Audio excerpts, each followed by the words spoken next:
안녕하세요. 저는 서울에 거주하고 있는 30대 중반의 여성입니다.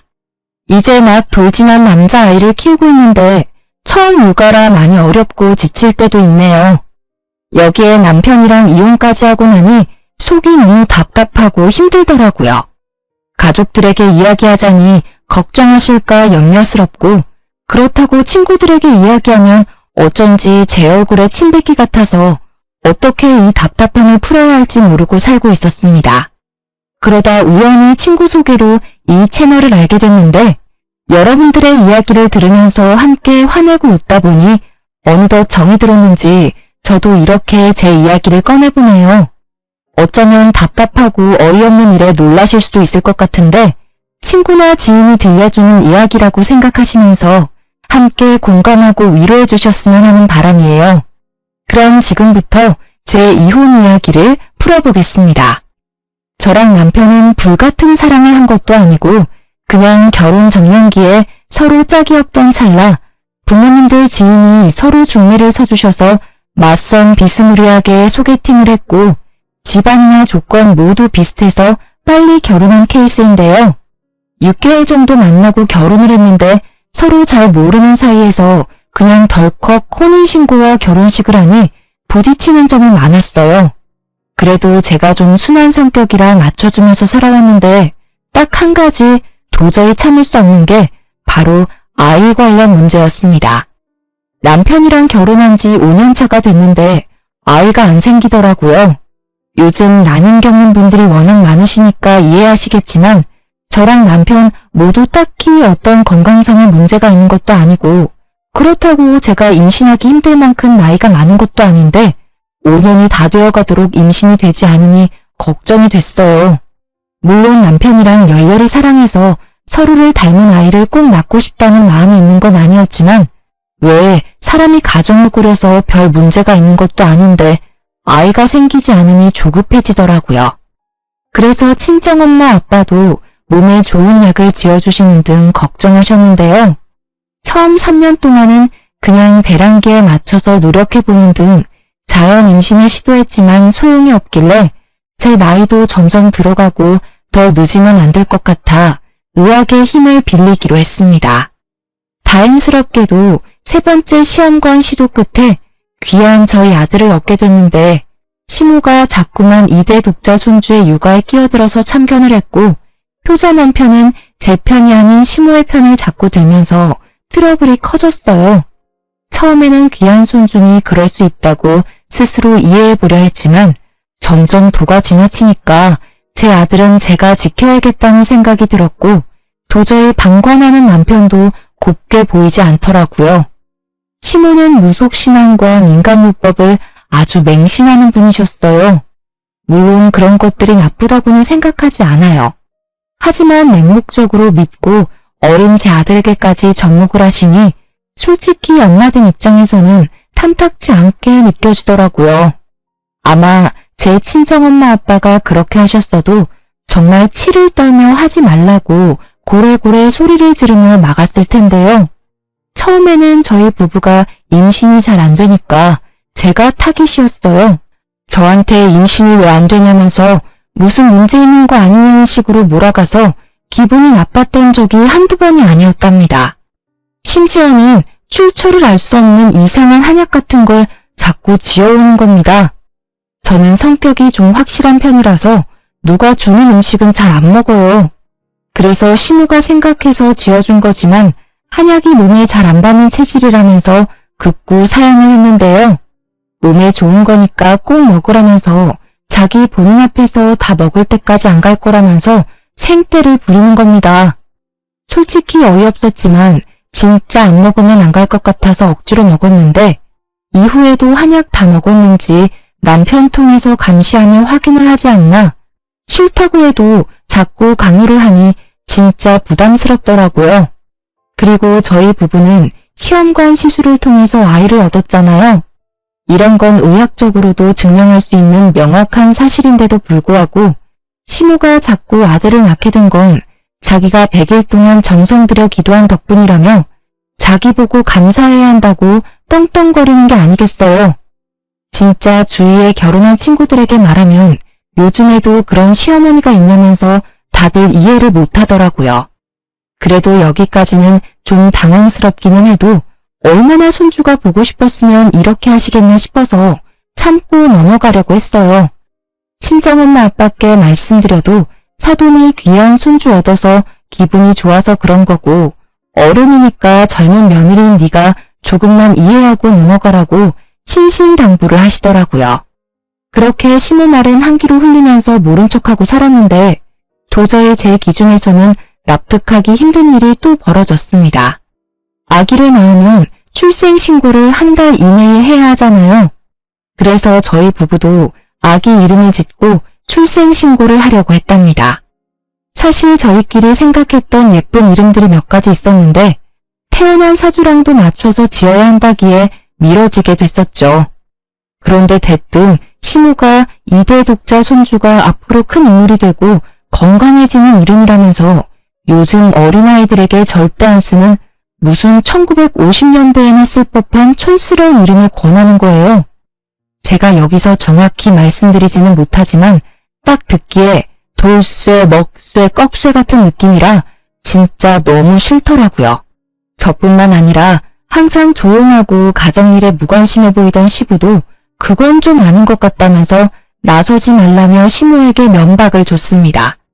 속으로 그나마 시부라도 제 편을 들어줘서 다행이다 싶었어요. 정작 아기 아빠인 남편은 아무 말 안 하고 못 들은 척하고 있었거든요. 그래서 시모에게 요즘 이런 이름은 안 쓴다면서 죄송한데 아이 이름은 저희가 지어주고 싶다고 말씀을 드렸어요. 그랬더니 시모가 바락바락 화를 내는 게 아닙니까? 어머니, 죄송한데 이름이 요즘 태어난 아이랑은 안 어울리는 것 같아요. 알아봐 주신 건 너무 감사한데 저희가 철학관 가서 알아서 지을게요. 무슨 소리야 그게? 내가 이 이름 지어오느라고 얼마나 고생했는 줄 아니? 몇 날 며칠 정성 들여서 지은 거야. 애한테 이름이 얼마나 중요한데. 중요하니까 드리는 말씀이에요. 요즘은 애들이 영악해서 조금만 놀릴 거리 있어도 왕따 시키고 그런단 말이에요. 뉴스 좀만 봐도 나와요, 어머니. 저는 제 아들이 그렇게 힘들어하는 거 보기 싫어요. 이번만은 제 뜻대로 하게 해주세요. 글쎄 안 된다니까. 이 이름으로 해야 우리 귀한 손주가 잘 큰다고. 너는 어른 말을 무시하는 경향이 있다? 나야말로 부탁 좀 하자. 이번에는 내 말 들어야 해. 막말로 우리 손주 잘못되면 책임질 거야? 아니 자기 손주이기 이전에 제가 10달 동안 품어 배 아파 낳은 제 아들인데 이렇게 본인이 알아온 이름을 강요하는 게 말이 되나요? 뭐 고작 이름 하나 가지고 양보할 수 있다고 생각하는 이해심 넓은 분이 계실지는 모르겠지만 저는 그러기 힘들더라고요. 특히 아직 태어난 지 한 달도 안 된 신생아에게 무슨 이름을 잘못 지어서 아기 잘못되면 책임질 거냐느니 본인의 뜻을 관철시키기 위해 협박까지 일삼는 시모의 모습에 이번만큼은 진짜 저 고집을 확 꺾어야겠다는 생각마저 들었습니다. 그래서 화내고 소리치는 시모의 모습에 어이가 없었지만 당황한 기색을 꾹 참고 태연하게 행동하며 안 된다고 말을 했어요. 저 혼자 그러면 안 먹힐 것 같아서 남편한테도 뭐라 말 좀 하라고 했죠. 그런데 남편이 머리 아프다면서 자리를 피해버리는 겁니다. 마지막 희망인 시부에게 눈치를 줬는데 시부도 시모의 등살에 시달리게 생활화됐는지 똑같이 에이 하면서 집을 나가버렸어요. 그래도 어쩝니까? 도와주는 사람 없어도 제가 제 아들 엄마잖아요. 꿋꿋이 죄송하지만 저희끼리 알아서 짓겠다고 시모를 돌려보냈어요. 그리고 그날 밤 남편에게 분명히 말을 했죠. 우리 아들 이름은 우리가 지을 거니까 더 이상 시모한테 휘둘리지 말라고요. 그랬더니 남편이 알겠다고 하더라고요. 그래서 저는 마음 편하게 유명한 철학관에 가서 아기에게 맞는 이름 후보를 몇 가지 골라왔고 남편이랑 상의해서 제일 마음에 드는 하나를 선택했답니다. 그렇게 아이 보느라 바쁜 저 대신 남편이 출생신고를 하러 갔었어요. 가는 길에도 한자 적힌 종이에 표시까지 해주면서 거듭 확인을 시켜줬죠. 시간이 흘러 당연히 저는 그 이름으로 출생신고를 했다고 생각했고 친정 식구들과 친구들에게도 자랑하고 아이 통장도 만들어주기로 했어요. 그런데 잠시 아이를 친정엄마에게 맡기고 통장을 개설하기 위해 아이 관련 등본과 서류를 뽑는데 제 아들 이름이 시모가 바득바득 우기던 그 이름으로 올라가 있는 겁니다. 이게 무슨 일이지 싶고 너무 어이가 없더라고요. 순간 시모가 중간에서 수작을 부렸나 싶어 화가 치밀었습니다. 바로 남편에게 전화를 걸었는데 정말 어처구니 없는 사실을 알게 됐어요. 여보, 큰일 났어. 등본에 우리 아기 이름이 잘못 올라가 있는데? 당신 제대로 한 거 맞아? 이상해. 어머니가 중간에서 뭐 하셨나? 어머니가 하라던 이름으로 올라가 있어. 그거 내가 한 거야. 뭐? 그게 무슨 소리야? 당신이 어머니가 하라는 이름으로 우리 아기 출생신고를 했다고? 아니 사실 생각해보니까 엄마가 기껏 생각해서 지어준 건데 그렇게까지 주장하는 데는 다 그만한 이유가 있지 않을까 싶어서 아무렴 자기 손주인데 잘못되는 일을 하셨을까? 그걸 지금 말이라고 하니? 설사 그렇다고 하더라도 어떻게 나한테 한마디 상의도 없이 중간에서 이렇게 일을 처리해. 나랑 당신 부부잖아. 그리고 우리 아기 이름이고. 근데 이렇게 어머니 편에서 생각해서 다 처리해버리면 나는 뭐가 돼? 그렇게 깊게 생각해서 한 건 아니야. 너무 예민하게 굴지 마, 여보. 엄마가 가족관계 증명서까지 떼오라고 그러는데 너무 머리가 아파서 진짜 내가 이번만 엄마 말 들어주자. 당신이 이해 좀 해주라. 우리 아들 평소에는 예쁜 이름으로 불러주고 나중에 정 아니면 개명하면 되잖아. 그러는 사람들도 많다더라. 남편의 헛소리를 더 이상 듣고 있을 수 없었어요. 남편은 저랑 부부인데 이렇게 시모에게 휘둘리면서 아내인 제 의견은 묵살해버리는 게 맞는 일인가요? 진짜 옆에 있었으면 확 깨물어버리고 싶을 만큼 얄미웠어요. 바로 전화 끊고 너무 화가 나서 친정엄마에게 전화를 했습니다. 그래서 자초지종을 말하니까 친정엄마도 너무 어이없어 하더라고요.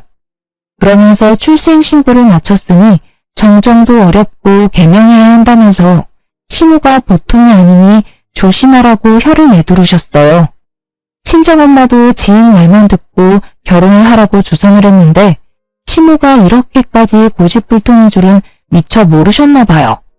심지어 제가 지금 남편 말고 이전에 결혼하겠다고 데려온 남자가 있었는데 그때 반대를 해서 헤어지게 된 걸 미안했다고 사과까지 하셨어요. 결혼 생활이 많이 힘드냐고 애도 키우느라 지칠 텐데 이런 마음고생까지 하느냐면서 우시더라고요. 상황이 이쯤 되니 괜히 친정엄마한테 걱정만 안겨드리는 것 같고 저도 죄송한 마음이 생겨서 괜찮다고 거짓말을 할 수밖에 없었어요. 나중에는 저의 화나고 속상한 마음은 숨기고 괜찮아, 꼭 개명시킬게, 어쩔 수 없지 이랬네요. 오히려 제가 친정엄마 안심시키려고 이런 말을 하게 되더라고요.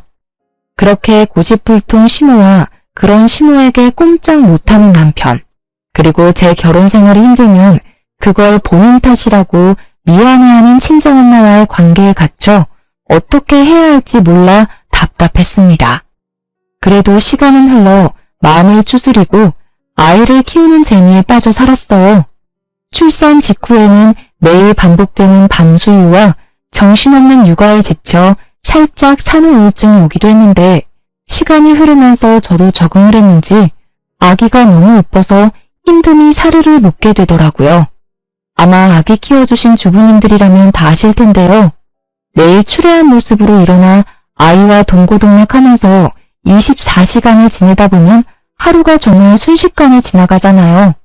저는 아기를 낳아도 제 생활을 유지하고 살 수 있을 줄 알았는데 정말 돌 이전까지는 아기 위주로 사라지더라고요. 바깥바람이라도 좀 쐬려고 아기를 유모차에 태우고 공원이라도 다녀오면 녹초가 돼서 쉬고 싶지만 젖병 씻으랴, 집안일 하랴, 이유식 만들랴. 정말 몸이 하나인 게 아쉬울 지경이던 거 있죠? 물론 나중에는 젖병도 물량공세로 여러 개 돌려쓰고 이유식도 시판을 사서 먹이고 나름 편한 방법을 찾기도 했어요. 그래도 제 몸 하나 건사하기 힘든 초보맘인 터라 처음 하는 출산과 육아가 정말 힘들더라고요. 남편이 좀 도와주기라도 했다면 좋았겠지만 야근이 많은 특성상 제가 무조건 독방 육아를 할 수밖에 없는 상황이었어요. 하지만 아기가 예뻐서 이 모든 걸 감수하고 있었답니다. 그런데 정말 시시때때로 걸려오는 시모의 영상통화는 참기 힘들더라고요. 물론 저도 이해를 합니다. 귀하게 얻은 손주가 얼마나 보고 싶고 애틋하겠어요.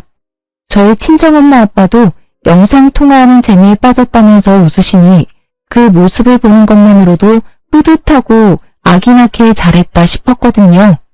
그런데 시모는 너무 중간이 없는 겁니다. 하루에도 4-5번씩 영통을 걸어오고 혹여나 제가 아기 낮잠을 재우거나 이유식을 먹인다고 못 받으면 무슨 일 있냐고 뭐 하냐고 꼬치꼬치 답할 때까지 캐묻는데 진짜 혼자 아기랑 씨름하고 있을 때 이렇게 닥달을 하면 저도 사람인지라 짜증이 나더라고요. 그래도 얼마나 좋으면 이러실까 싶어 꾹 참았습니다. 영통 오면 오는 대로 받아주고 혹여나 아기 자느라 못 받는 상황이면 아기 재우고 나서 깨면 연락드리겠다고 하고 다 지켰어요. 그런데 사람이 호의가 계속되면 걸린 줄 안다더니 제가 너무 시모에게 다 맞춰주고 살았던 걸까요? 눈치 없는 시모가 점점 제 육아에 입을 대고 간섭을 하는 겁니다. 애미야, 애 온다. 울기 전에 밥 줘라. 자꾸 울어서 주는 버릇하면 애 성격 나빠진다고 몇 번을 말하니? 아, 어머니, 방금 보충 분유 먹여서 안 먹을 거예요. 그리고 지금은 아직 이유식 2번 먹이는 때라서 나중에 저녁으로 먹이면 돼요. 제가 알아서 할게요. 아니, 이렇게 이가 났는데 왜 아직 분유를 줘? 밥 주면 된다. 예, 애 이리 줘봐라. 내가 죽 만들어서 먹일게. 그리고 애가 왜 이렇게 말랐니? 이제 보니까 밥 안 주고 아직 이렇게 분유 줘서 살이 안 찌는 거 아니야? 아이고, 엄마가 밥을 안 줘서 우리 아기 배고팠죠요. 어머니, 돌되기 전까지는 하루에 500ml 정도는 우유 먹여야 해요. 요즘 육아서에 다 그렇게 적혀 있는데 예전이랑 달라요, 어머니. 그리고 얘는 많이 먹이면 토해서 제가 조절하는 거예요. 내가 애를 안 키워봤니? 셋이나 키웠어. 다 똑같은 아기인데. 옛날이랑 다르기는 뭐가 달라? 요즘 애들은 다 글로만 육아를 배워서 이뿐만이 아니었습니다. 저희 아들은 좀 예민한 편이라 통잠을 안 자더라고요. 그러다 보니 제가 밤에 너무 힘들어서 수면 교육을 해야겠다 결심했거든요. 수면 교육을 해두면 아기가 적응을 해서 혼자서도 잘 자고 오히려 통잠을 푹 잔다는 말이 많아서 꼭 시도해보고 싶었어요.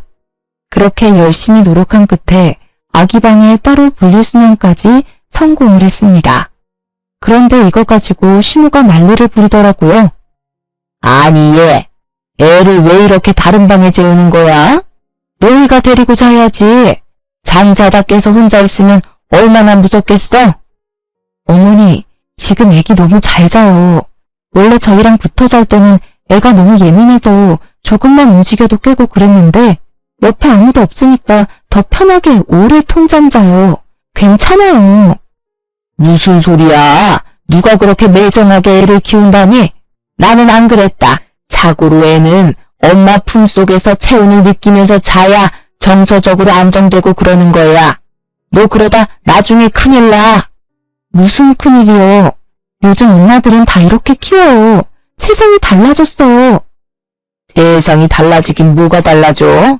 애기들은 다 똑같다. 엄마 품 찾고 그러면서 크는 거지. 팽한 방에 혼자 두고 이게 아동학대지 뭐가 아동학대니? 아유, 불쌍한 우리 손주. 아니, 엄마고 주 양육자인 제 육아관에 이렇게 입을 대는데 제가 너무 짜증이 나고 열받는 게 당연하지 않나요? 저도 나름대로 열심히 아기를 키워보려고 노력 중인데 칭찬하고 위로해주지는 못할 망정 학대 운운하면서 저를 나쁜 엄마로 몰아가는데 진짜 듣자 하니 너무 화가 나고 같이 있기 싫더라고요. 마침 남편이 퇴근하고 집에 왔길래 이때다 싶었어요. 어머니, 그럼 아기 좀 봐주세요. 어머니 아기 잘 보시고 셋이나 잘 키워내셨으니까 손주 좀 봐주시라고요. 저 애 키우느라 하루 종일 집에 갇혀 있느라고 친구도 못 만났는데 오늘 친구 좀 만나고 들어올게요. 갑자기? 나 약속 있어. 가긴 어딜 가. 당신은 맨날 일한다고 육아는 나몰라라 하고 친구도 자주 만나는데 나도 힐링 좀 하고 싶어서 그래. 어머니가 아기 잘 보시니까 믿고 나갈 수 있는 거잖아. 안 그래요, 어머니? 아이고, 그래. 나갔다 오너라. 내가 봐줄 테니까. 내가 이렇게나 속이 넓고 깊은 시어머니다. 나 같은 사람 있으면 나와보라 그래. 우리 손주, 할미가 밥 주고 재워주고 다 해줄게요. 걱정 말아요. 엄마는 이런 거 안 해주지? 어휴, 불쌍한 내 새끼. 들었지? 당신 약속 깨고 어머니랑 같이 아기나 잘 봐. 다녀올게. 그 길로 바로 옷만 갈아입고 가방 들고 집을 나왔어요. 사실 약속이랄 것도 없었습니다. 출산하고 육아하느라 평일 저녁에 마음 편하게 불러낼 친구 하나 없어진 제가 한심하더라고요.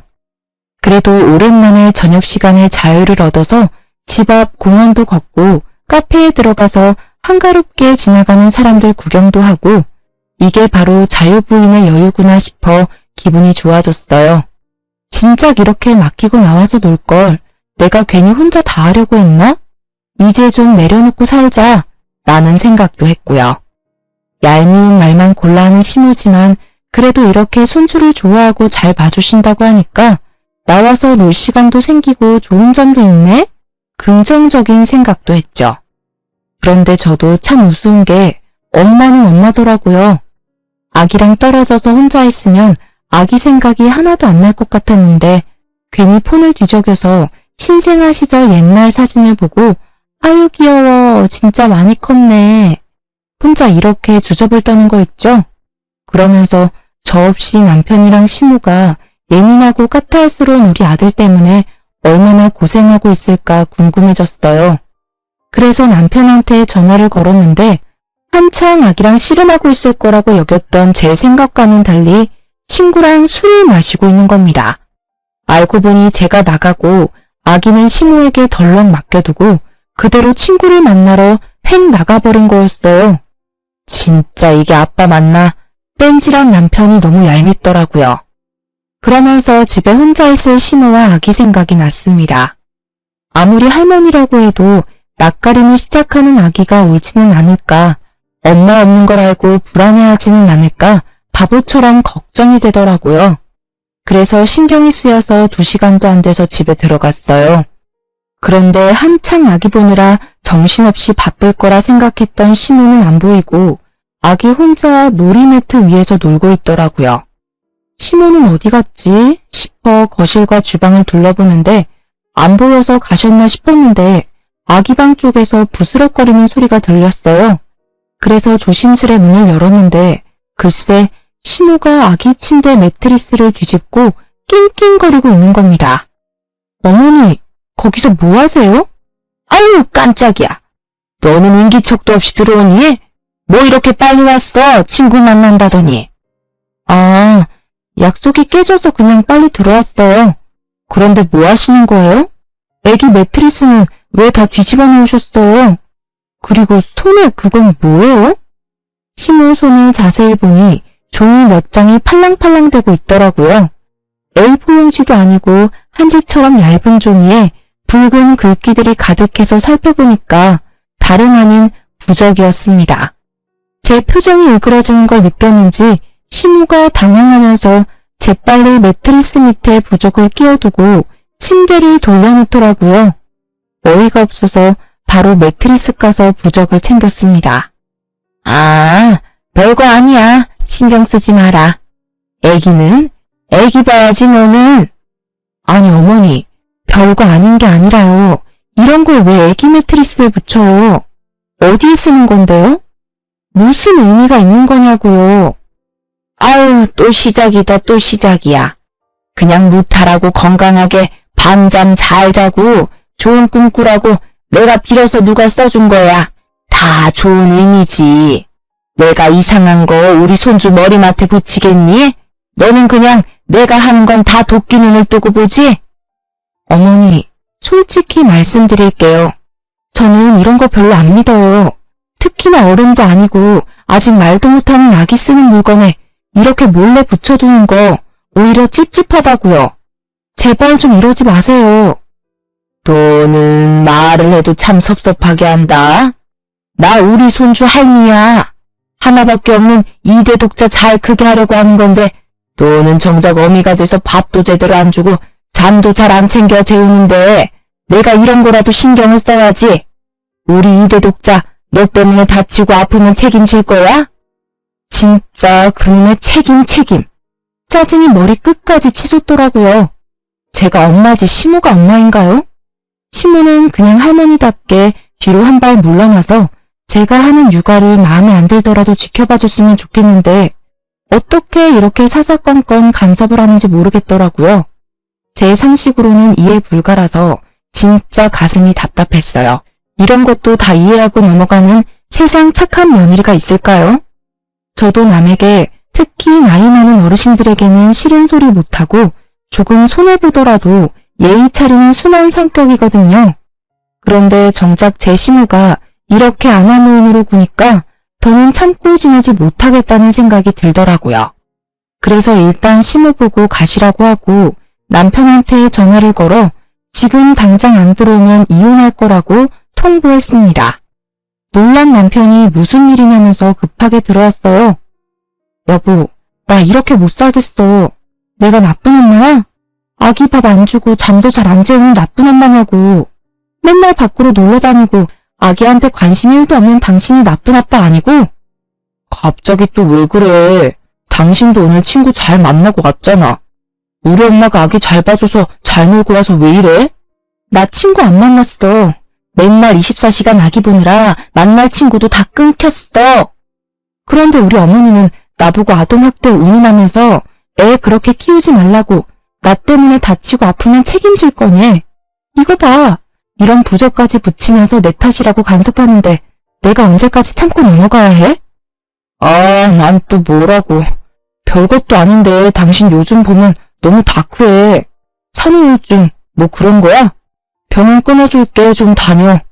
그리고 우리 엄마가 애 생각해서 이런 거 알아보고 당신한테 조언도 해주는 거지.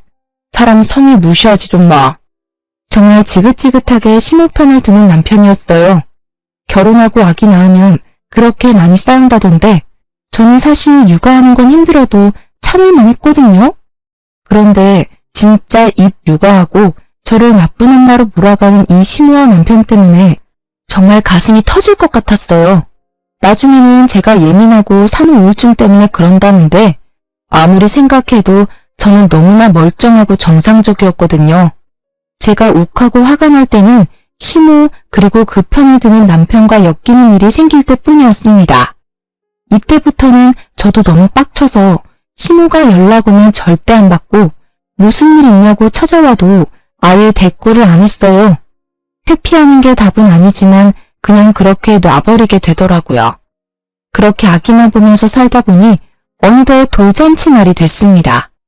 아무래도 양가의 첫 아기인지라 무슨 부잣집처럼 화려하게 잔치를 열어주지는 못해도 포토그래퍼를 부르고 조금 격식 있는 곳에서 가족 지인들을 초대해 식사를 대접했어요.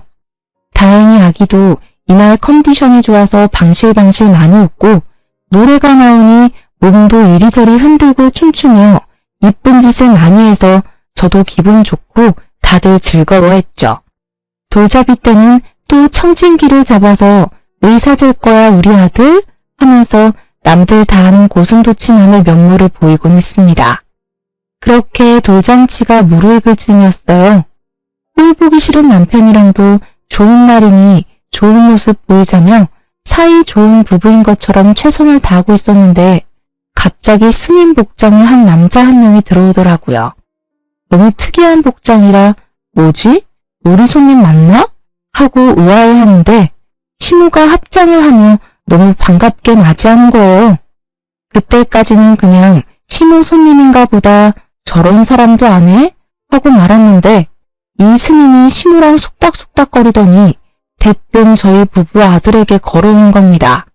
당황해서 쳐다만 보고 있으니 시모가 소개를 해주더라고요.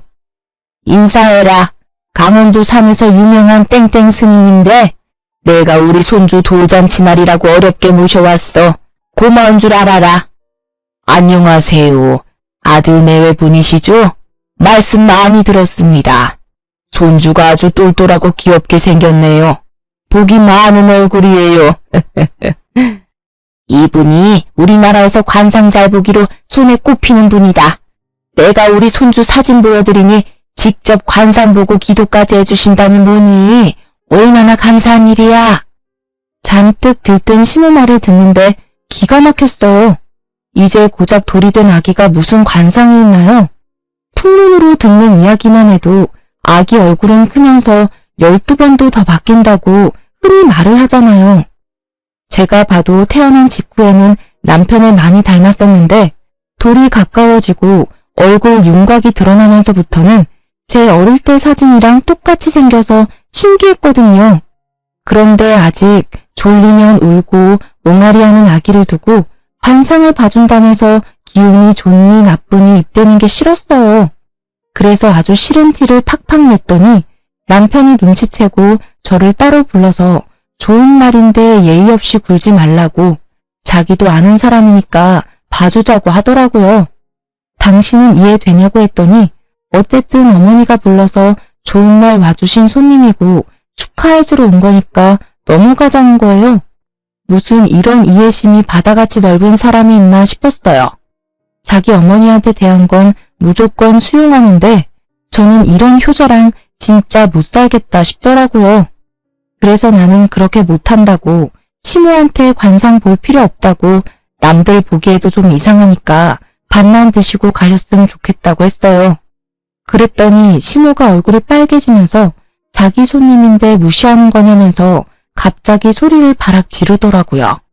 그 바람에 멀리서 상황을 지켜보던 저희 친정엄마 아빠를 비롯한 친정 식구들도 놀라서 달려오게 됐습니다. 아니 사부인 무슨 일이세요? 왜 그러는데? 어머니 왜 갑자기 소리를 지르세요? 아기 놀라잖아요. 그냥 저는 이런 게 다 싫다고요. 엄마인 제가 싫다는데 제발 강요하지 마세요. 부탁드려요. 강요가 아니라 아유 사돈 제가 이러고 삽니다. 며느리가 아주 보통 얘기가 아니에요. 보고 온 날 말대꾸에 제가 무서워서 무슨 말을 못해요. 제가 아기 잘 되라고 스님 좀 모셔왔는데 그거 가지고 이렇게 화를 내잖아요. 시모 말을 듣고 상황을 파악한 친정엄마가 한숨을 쉬면서 제 팔을 잡고 좋은 날이니 그만하라고 말리시더라고요. 정말 주위를 둘러보니 사람들은 무슨 일인가 싶어 웅성대지 친정엄마도 말리지 내가 또 참자 싶어 입을 다물었어요. 그런데 이 눈치 없는 스님이 제 속을 긁더라고요. 에헴, 이 집은 며느리 기 좀 누르고 사셔야겠습니다. 그래야 집안에 복이 오는 거예요.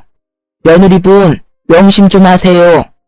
그 순간 참고 참았던 화가 활화산처럼 터졌습니다. 친정엄마랑 아빠도 못 참으셨는지 지금 무슨 소리 하는 거냐면서 길길이 화를 내시고 저보고도 참지 말라고 하시더라고요. 가시라고 스님을 쫓아내고 나서 엉망이 된 돌잔치를 수습한 후 집에 돌아와 짜증을 내서 스님 뒷조사를 시작했어요. 시모가 했던 말을 조합해서 검색하니 한 암자가 나오더라고요. 그래서 전화를 하니 그곳에 있다가 사기를 쳐서 싸우고 나간 사람이라며 지금 안 그래도 신고를 할까 말까 고민이라면서 피해를 입으셨냐고 어딨냐고 오히려 저를 캐묻는 겁니다. 대체 이런 사람이랑 시모는 어떻게 아는 사이인지 너무 궁금했어요. 혹시 이 사람이 부적이며 기도며 다 해준 게 아닌가 싶더라고요. 그러다 문득 남편이 아는 사람이라고 했던 말이 떠올랐어요. 그래서 바로 남편을 잡아서 사실대로 말하라고 으름장을 놨습니다. 몇 날 며칠 쫓아다니면서 당신이 안 말해주면 흥신소라도 고용하겠다고 하니 한숨을 푹 쉬면서 사실을 털어놓더라고요. 알고 보니 그 스님은 시모 내연남이었는데 그동안 남편을 꼬드겨서 뒤로 아기 개명이며 부적이며 기도하는 값으로 수백만 원씩 저 몰래 지불을 하고 있었던 겁니다. 아니 어떻게 멀쩡히 살아있는 아빠를 두고 바람피는 엄마와 내연남을 알면서도 이렇게 돈까지 줘가며 눈 감아줄 수 있는 건지 제 상식으로는 도저히 이해가 되지 않았어요. 그랬더니 평생 가정에는 무관심하고 돈만 주는 아버지에게 질렸고 외로워하는 엄마가 불쌍해서 알면서도 봐줬다고 하더라고요. 정말 세상에 이런 효자가 또 있을까요?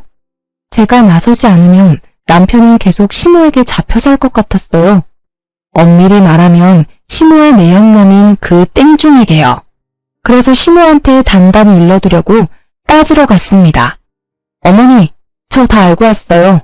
다시는 저희 부부 일에 끼어들지 마시고 어머니 행복은 혼자 찾으세요. 한 번만 더 저희 아들 위한답시고 이상한 일에 이용하시면 저 진짜 가만 안 있을지도 몰라요. 진심입니다. 네가 알긴 뭘 안다고 그래, 버릇없이. 어디 함부로 그런 말을 해. 스님 말 하나도 틀린 게 없다. 이것 봐. 네가 우리 집안 다 망치고 있잖아. 며느리 잘못 본 거야, 내가. 아유, 집안 망치는 건 제가 아니라 어머니랑 그 땡중이죠. 땡중? 너 말 다 했니? 네가 그렇게 함부로 말할 뿐이 아니야. 안 그래도 내가 너한테 이런 말까지 전해야 하나 고민했는데 너 하는 거 보니까 제대로 말을 해줘야겠다. 스님이 우리 손주 정도면 지금쯤 말도 하고 걸어야 하는데 발달이 늦는 게 다 네 덕이 부족해서 그렇대. 엄마가 이렇게 매사 부정적인데 좋은 기운이 들겠니? 그래도 나 봐서 촉 켜주신다니까 1000만 원 이체시켜라. 아니, 갓 돌지는 아기가 말하고 걷지 못한다고 발달이 느리다는 건 무슨 과학적 근거가 있는 건가요? 물론 빨리 말하고 걷는 아기도 있겠죠. 하지만 병원에서 영유아 검진을 받을 때마다 잘 자라고 있다고 아무 염려 말라고 하는데 이렇게 땡중 말만 듣고 저에게 또 1000만 원을 붙이라고 아주 뻔뻔하게 이야기하는 시무를 보니 이제라도 빨리 이 미친 집안과 연을 끊어야겠다는 생각이 들었습니다. 너무 열받아서 남편한테 상의하고 보고 바로 다이렉트로 시부에게 전화해서 집에 들어오시라고 했습니다. 놀란 시부가 잔뜩 화가 나 있는 저와 시무를 보고 멈칫하다가 이내 차분한 표정으로 들어와 앉으시더라고요. 무슨 일이냐? 아기는 어쩌고? 친정에 맡겼어요, 아버님. 저 드릴 말씀이 있어요. 저 진짜 아버님 충격받으실까 참고 또 참으려고 했는데 더 참다가는 제가 정신병에 걸릴 것 같아요. 어머니 불륜하는 거 모르셨어요? 야, 미친년 아니야 이거? 내가 무슨 불륜을 해? 증거 있어? 증거 있냐고. 내가 아주 며느리가 아니라 귀신을 들였구나. 아이고. 저에게 달려드는 시무를 한 팔로 제 앞에서 소파에 던져버렸습니다. 저한테 그런 괴력이 있는지 몰랐는데 사람이 너무 화가 나니까 저도 모르게 그런 행동이 나오더라고요. 소파에 내동댕이 쳐진 시무가 저를 죽일 듯이 노려봤어요. 그리고는 아니라고 제 말 듣지 말라면서 시부한테 매달려서 악다구니를 쓰더라고요.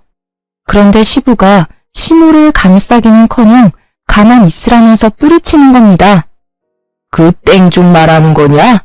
내가 왜 몰라? 내가 가만히 있으니까 다들 내가 바보 천치인 줄 아는 모양이지? 내 주머니에서 돈이 줄줄 새나가고 집에 수백 수천짜리 잡쓰레기가 넘쳐나는데 내가 왜 그걸 몰라? 며느리 너까지 알 정도면 네 시무가 아주 대놓고 지랄을 했나 보구나. 아버님, 그걸 다 알면서 지금까지 참으신 거예요? 그 땡중이 저랑 제 아들까지 싸잡아서 이용하고 돈 달라고 하는데 저는 도저히 못 참겠어요, 아버님. 네 시무 증거 운운하는 거 봤지? 증거는 아주 차고 넘친다. 그것도 모르고 감히 손주 돌잔치까지 불러?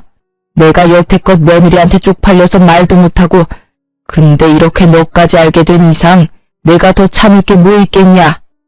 여보, 내가 다 설명할게요. 제발 이왕 참은 거 조금만 더 참아요. 여보세요? 아들. 지금 네 와이프 우리 집 와서 아주 집안 다 망치고 있다. 빨리 좀 와서 쟤 좀 데려가. 지금 제정신 아니야. 그리고 아버지 좀 말려라. 여기서 제정신 아닌 건 니들 모자뿐이야. 이놈의 모자가 쌍으로 아주 나를 물먹었지. 오냐? 이놈들 오늘 끝을 보자. 너도 당장 집으로 뛰어와. 아버지 부름에 한달음에 남편이 달려왔습니다. 시모는 덜덜 떨면서 울고 있지 저는 기세등등하게 소파에 앉아있지 시부는 아무 말 없이 남편을 노려보고 있지. 남편이 허옇게 질려서 무슨 일인가 눈치를 보더라고요. 정말 제가 시부에게 다 털어놓을 거라고는 미처 생각하지 못했던 듯 했습니다. 한참 눈치를 보던 남편은 이내 무릎을 꿇었어요. 아버지, 죄송해요. 제가 다 설명할게요. 처음부터 작정하고 아버지 속인 건 아니었어요. 저도 엄마가 시켜서 모르는 척 몇 번 돈만 드린 건데 이렇게 길게 끄실 줄은 몰랐어요. 죄송해요, 아버지. 저 좀 봐주세요. 야, 네가 그러고도 내 아들이야? 뭘 내가 시키기를. 말을 그렇게 하면 안 되지. 너 미쳤니? 너 착한 우리 아들한테 무슨 짓을 한 거야? 무슨 세뇌를 시켰길래 얘가 이래? 조용히들 못해? 나는 그래도 가족이라고 몇 번이나 참고 기회를 줬다. 며느리한테 부끄럽기도 하고 무엇보다 내가 일궈온 내 가정이니까. 그런데 나를 이렇게 비참하게 만들어? 여보, 내가 정말 잘못했어요. 한 번만 용서해줘요. 이번에는 시모도 울며 불며 무릎을 꿇더라고요. 열받은 시부가 화를 내니 시모랑 남편 모두 꼼짝을 못했습니다. 그도 그럴 게 시부가 사업을 해서 읽어놓은 재산이 많은데 워낙 시모랑 아들이 씀씀이가 해프니 본인이 관리를 다 하고 있었거든요. 그래서 저조차 결혼 전에는 그 규모가 어느 정도인지는 미처 알지 못했어요. 그래도 지방에 땅이랑 빌딩이 있고 서울에 집이 있어서 일 안 해도 임대료를 먹고 살 정도라고는 들었습니다. 그런데 신혼 초에 교통 요지에 있는 빌딩 한 군데에 저랑 남편을 데려가서 보여주시면서 이 건물은 너희 거라고 아기만 낳아 잘 살라고 그거면 된다고 하시는 겁니다. 그때 남편이 어찌나 좋아하던지 저도 어안이 벙벙하면서도 시부가 생각보다 더 재력이 있었구나 놀랐었어요. 이렇게 시부를 이기지도 못할 거면서 왜 그리 큰일을 뒤에서 벌였는지 진짜 이해 불가능이었습니다. 용서? 나한테 빌 게 아니라 먼저 시집이라도 와서 이런 더러운 꼴 본 며느리한테 잘못을 빌어야지. 얘가 무슨 잘못이야? 둘 다 당장 사과해. 시부의 불호령에 남편이 먼저 저에게 머리를 조아렸어요. 정말 돈이 무섭긴 무섭구나 싶더라고요. 미안해. 내가 사과할게. 이제 엄마 편 안 들고 무조건 당신 편이야. 이제 와서? 아버님, 이 사과 안 받아도 상관없는 거죠? 저는 더 이상 남편이랑 살기 싫습니다. 저 이혼하겠습니다. 그리고 아기는 꼭 제가 데려갈 거예요. 이해해 주세요. 그래, 네 뜻이 그렇다면 내 말리지 않으마. 험한 꼴 보게 해서 정말 미안하다. 내 위자료는 섭섭치 않게 해주마. 너 말을 왜 그렇게 하니? 이혼하는 건 네 마음이지만 걔는 우리 핏줄인데 왜 네가 데려간다는 거야? 조용히 해. 놀기 좋아하는 저놈이 애를 키울 거야? 아님 동네 창피하게 바라만 당신이 애를 키울 거야? 돈 주고 베이비시터 쓰면 되잖아. 돈이면 다 되는 거 몰라요? 무슨 돈? 나 당신이랑 이혼할 거야. 그 땡중한테도 민사소송 걸어서 아주 이 나라에서 얼굴 못 들고 살게 만들 거라고. 그리고 너 오늘부로 내 아들 아니다. 내 전 재산 새아기한테 아기 키우라고 떼어주고 남는 건 다 고아원에 기부할 거니까 더 이상 콩고물 기대하지 마라. 가족의 인연은 여기까지니 그리들 알아. 그 말에 시모와 남편 모두 시부 바짓가랑이를 잡고 엉엉 울면서 추하게 매달리기 급급했습니다. 진짜 사람이 이렇게까지 추할 수 있나 싶을 정도로 눈물 콧물 범벅이 돼서 한 번만 봐달라고 하는데 재력가 시부는 절대 선처는 없다고 단호했어요. 저 역시 마찬가지였고 결국 이혼 후 시부가 떼어준 빌딩 수익료로 위자료를 막대하게 챙겨 편하게 아들을 키우고 있답니다. 이혼 후 바로 개명 신청을 했고 베이비시터도 쓰고 있어요. 정말 돌이켜보면 효자 남편과 간섭점인 시모 사이에서 더 있었다가는 찜으로 우울증에 걸렸을 것 같아요. 지금 이혼하고 혼자 아들을 키우고 있는데 몸은 힘들지만 정신이 평화로우니까 살 것 같거든요. 듣자 하니 시부는 재산을 처분해서 동남아로 떠났고 시모는 땡중이 남은 재산까지 털고 도망가서 알거지로 피해자들이랑 땡중 찾으러 다니느라 바쁘다고 해요. 남편은 아들 양육비와 시모가 땡중 찾는 비용까지 대느라 돈이 부족해 대리운전까지 뛰고 있다고 합니다.